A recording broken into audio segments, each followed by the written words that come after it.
All right, it's a couple days after Christmas 2023, and we're going to start working on this old 94 Cabover that I bought last year. Was told it needed a set of injectors by a mechanic, so we got the injectors and we're going to do that today. Got my old F350 here and my Cascadia, and this is an old Landstar truck.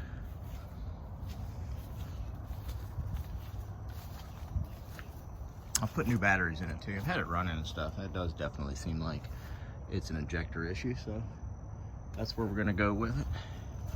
But we need to get this going. So, all right, we'll see. Take you along the journey today. I'm not gonna probably show you the actual injector swap because there's plenty of people doing that online already, but let's have a little look in here.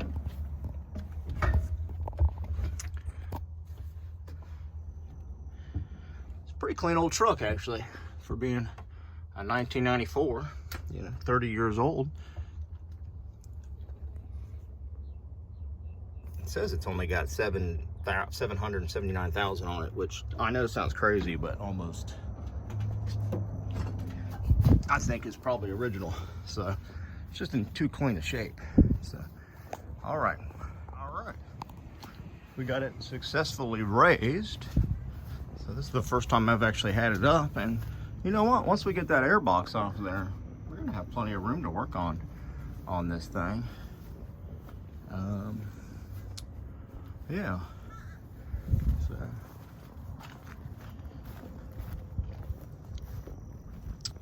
first time ever raising a Cabover, I think. Well, you know what? I might have done one when I worked at Ryder 20 years ago, but yeah, the radiator tank's got some surface ruins. I made sure to engage the lock right there so if it runs out of air. But yeah, the frame rails look really good. It's just a old truck. It's got a little bit of oil seepage here and there like any old truck. This thing looks like it leaks less oil than my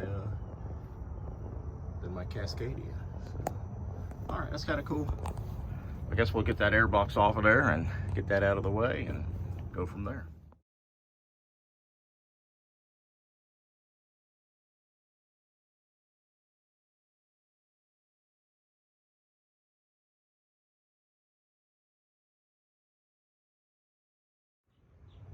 All right, got the air cleaner off. Fairly simple. Turbo looks real nice. No play at all. I can't tell. It looks a little. I know these weep a little bit, like my other N14 did, but it looks all. Look how clean those freeze plugs look.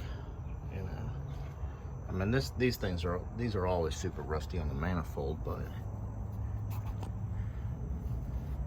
sometimes they'll leak at these joints.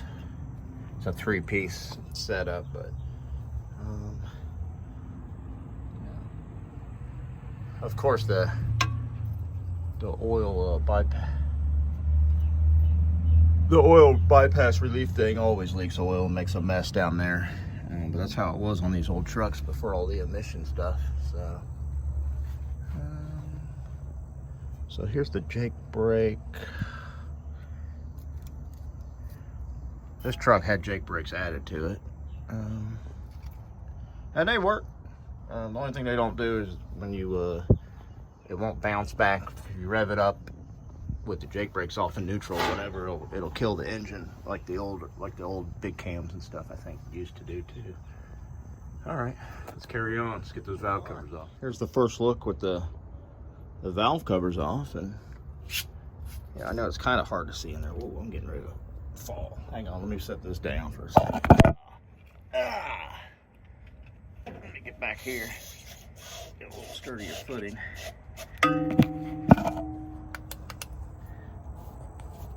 All right, this is just with the valve covers off, but looks pretty good in there. I mean, don't see anything crazy. Nothing's broken. So let's get these jakes off, and then we'll go from there.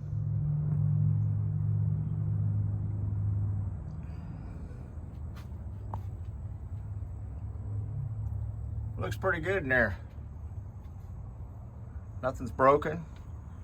So seals actually look nice. They said you can reuse these if you don't really break them. I think I got a little bit right here, but I think that'll be all right. The corners are good. So we broke this one right here. You know, we broke that one up there. So I don't think that one, I think that just is a,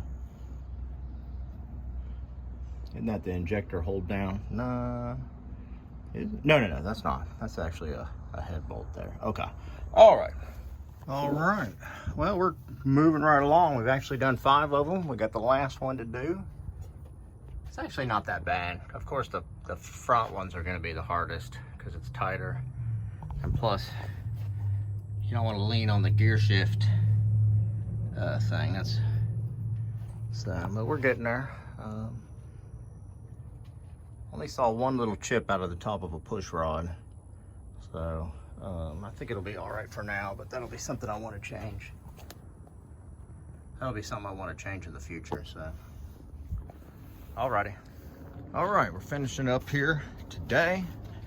Ran out of time the other day, and then yesterday it rained all day, so luckily I buttoned everything up, but came back and reset the overhead. I had some people come and talking to me when I did it, so just wanted to make sure. But yeah, and I'm glad I did, because one of them was a little tight.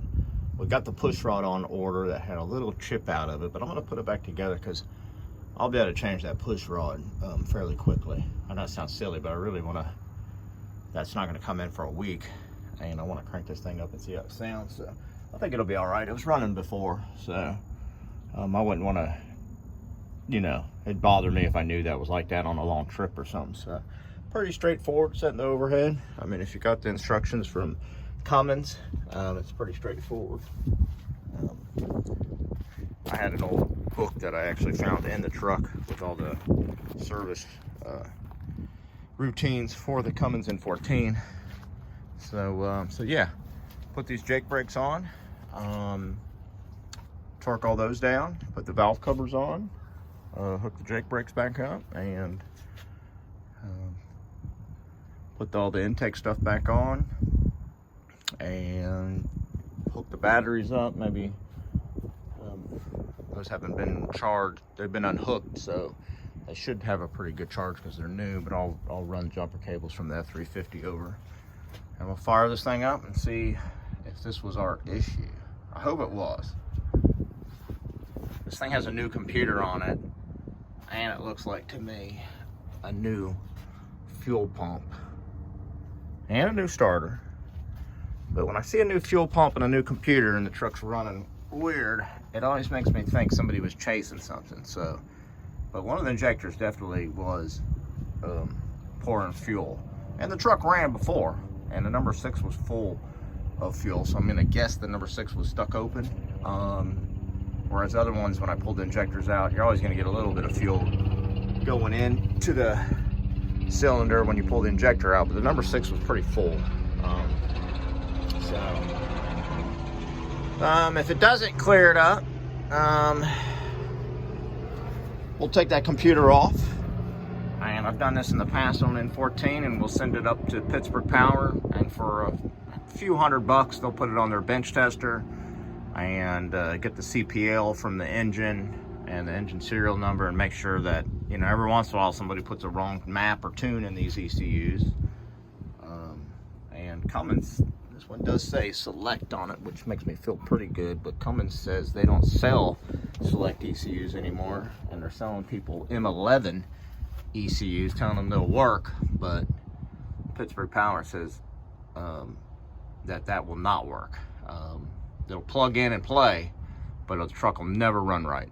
So, all right, let's get these jake brakes on.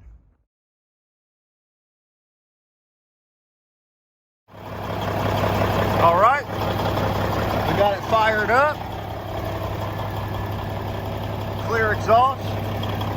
Before, when you fire it up with that bad injector, man, it would just be rolling unburnt diesel smoke. White, not even black, just unburnt white diesel smoke. Nothing's coming out of it now.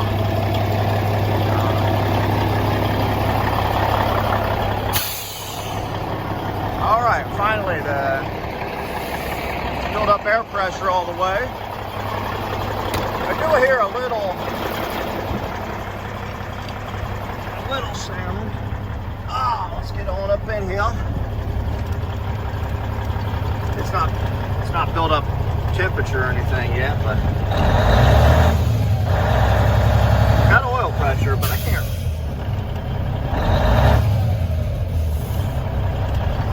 This is one of these trucks that the air valve goes off I think it's got an air leak somewhere maybe.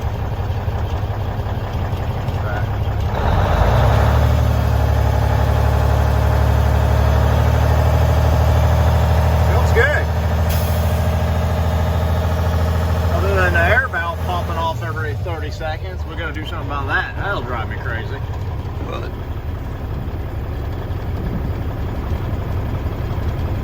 fan comes right on, so that's good. We'll have to look underneath there to see if that compressor's locked in. Well, the good thing is it feels pretty good, except I think that's the air compressor chugging a little bit. All right, we're gonna raise the cab back up and look for that sound that I'm hearing, and then I think we're gonna take it for a cruise around the parking lot here. So, all right, I'll be back, but.